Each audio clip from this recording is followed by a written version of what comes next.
Selamat pagi untuk kita semua. Uh, Menurut Kamus Besar Bahasa Indonesia mengatakan bahwa tak kenal maka tak sayang. Namun untuk itu perkenalkan, nama saya Solvin Eptis Milotga. NIM 202203104405 Ya baik. Mungkin di sini ada beberapa poin yang tertera di samping saya. Dari poin ke-1 hingga sampai poin ke-5. Tentang apa tuh pentingnya pemerintah dan apa multi peran pemerintah dalam kehidupan manusia. Ya, untuk itu saya akan bahas secara terperinci dari poin ke-1 hingga sampai dengan poin yang terakhir, yaitu poin yang ke-5. Ya, poin yang ke-1, jelaskan pengertian pemerintah secara luas dan sempit.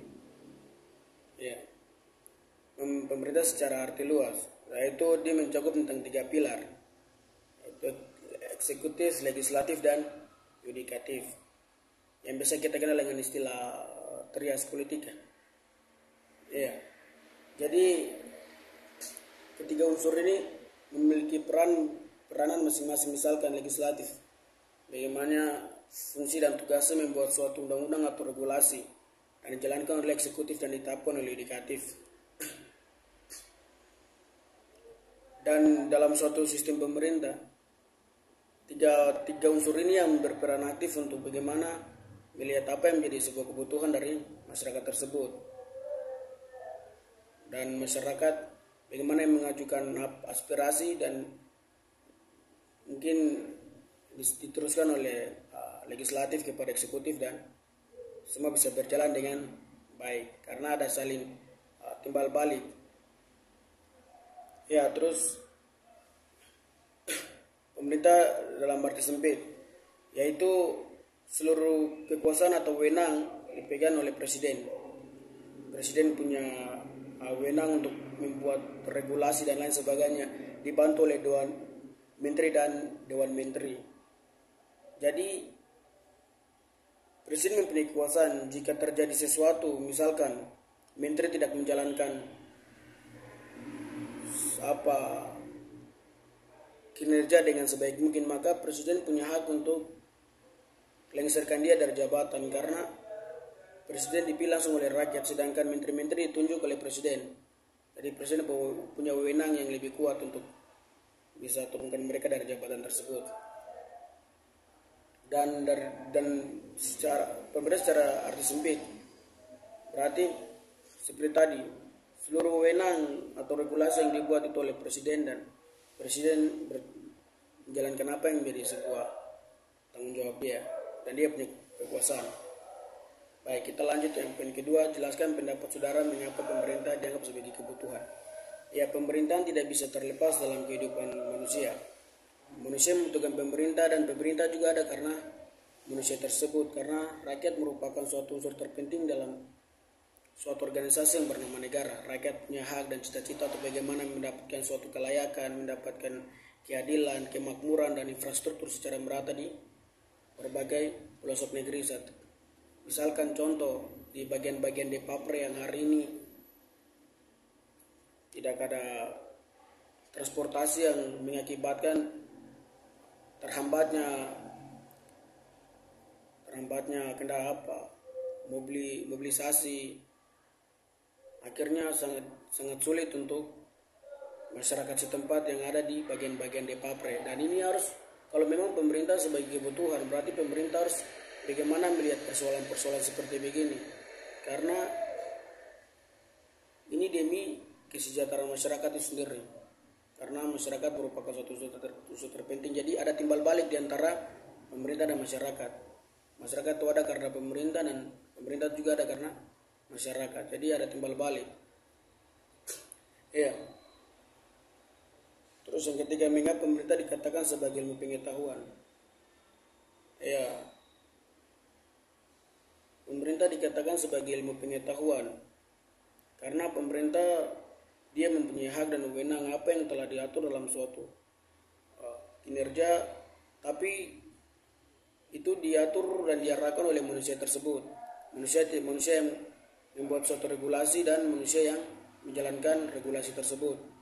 Jadi kalau bisa dibilang berdirinya suatu negara dan berkembangnya suatu negara atau majunya suatu negara itu karena ada aktor-aktor atau individu yang mengarahkan organisasi tersebut, misalkan organisasi yang bernama negara, organisasi kekuasaan.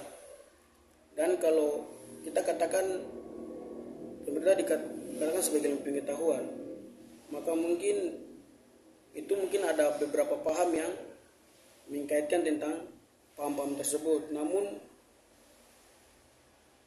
negara itu diibaratkan seperti mobil, ketika tidak ada orang yang mengemudi maka dia akan mati dan tidak berkembang. Tetapi karena adanya individu atau perseorangan yang mampu untuk mengarahkan organisasi tersebut, maka organisasi tersebut itu bisa berjalan dengan sebaik mungkin. Ya. Yang keempat, jelaskan pengertian kekuasaan dan sumber-sumber kekuasaan. Ya. Ini kedua paham ini, pengertian kekuasaan dan sumber-sumber kekuasaan. Ya. Jadi ada beberapa tokoh seperti Miriam Budiarjo dan lain sebagainya menjelaskan tentang kekuasaan. Jadi kekuasaan itu bagaimana seseorang bisa mempengaruhi orang lain ketika sedang berargumen. Misalkan dalam satu forum besar. Nah, terus ada satu orang yang memiliki power dan dia bisa menguasai forum itu dengan dia punya kemampuan. Berarti dengan sadar tidak sadar kita mengatakan bahwa dia bisa mempengaruhi orang lain. Dia bisa mempengaruhi orang lain, dia bisa mendoktrinasi orang lain. Akhirnya orang lain itu mengikuti apa yang dikatakan. Berarti sadar tidak sadar kita mengatakan bahwa dia orang punya power dan bisa mempengaruhi orang lain. Berarti dia punya kekuasaan. Ya, itu poin yang keempat. Dan yang kelima, kemukakan pendapat saudara mengapa dan tujuan mempelajari pemerintahan dalam kehidupan masyarakat. Ya, jadi ketika kita mengenang kembali masa lampau ketika belum adanya pemerintah, manusia hidup masih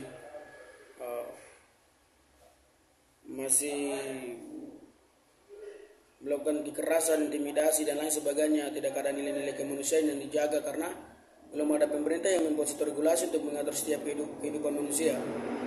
Ya. Makanya manfaat dan tujuan ini mempunyai, kedua paham ini mempunyai tujuan yang berbeda. Ya, manfaat pemerintah itu bagaimana?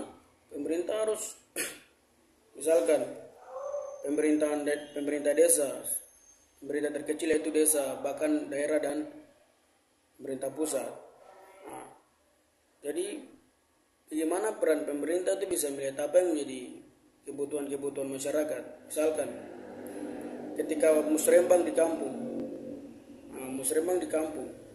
dari berbagai RT datang mengajukan aspirasi, mereka. Mungkin ada terjadi sesuatu, misalkan mungkin ada perbaikan jalan atau mungkin pembuatan parit. Nah, itu salah satu hal untuk bagaimana pemerintah desa itu bisa melihat hal itu. Nah, kalau memang pemerintah pusat punya APBN, pemerintah daerah punya APBD, maka pemerintah desa punya APBDes. Nah, jadi fungsi peran pemerintah itu bagaimana bisa melihat hal-hal ke arah seperti begitu. Ya, tujuan pemerintah juga pun mungkin tidak terlepas dari manfaat. Ya, tujuan pemerintah itu bagaimana bisa membuat sesuatu yang menyenangkan masyarakat itu sendiri. Karena tadi kita bahas tentang beberapa poin yang kita sudah bahas bahwa masyarakat merupakan unsur terpenting dalam suatu negara. Masyarakat juga berhak untuk bagaimana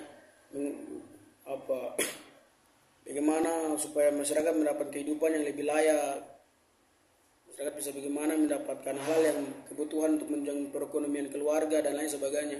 Jadi pemerintah ini dibentuk untuk membuat suatu aturan yang bisa menyenangkan rakyat itu sendiri. Misalkan ketika selagi saya tidak merugikan orang lain, berarti saya tidak bisa diproses di hukum. Tetapi ketika saya merugikan orang lain, berarti saya bisa diproses ke hukum. Jadi fungsi peran pemerintah untuk bagaimana bisa mengharapkan setiap kehidupan makhluk sosial agar hidup itu bisa terarahkan. Karena seperti tadi kita bahas bahwa ketika belum ada pemerintah tuh orang saling melakukan intimidasi, kekerasan dan lain sebagainya hanya untuk mempertahankan kekuasaan. Bahkan mereka saling membantai satu sama lain. Tetapi munculnya pemerintah, suatu kekuasaan, maka mereka bisa hidup terarahkan dengan baik, bisa ikut sesuatu undang-undang yang berlaku di Republik Indonesia dan bisa berjalan dengan baik ya.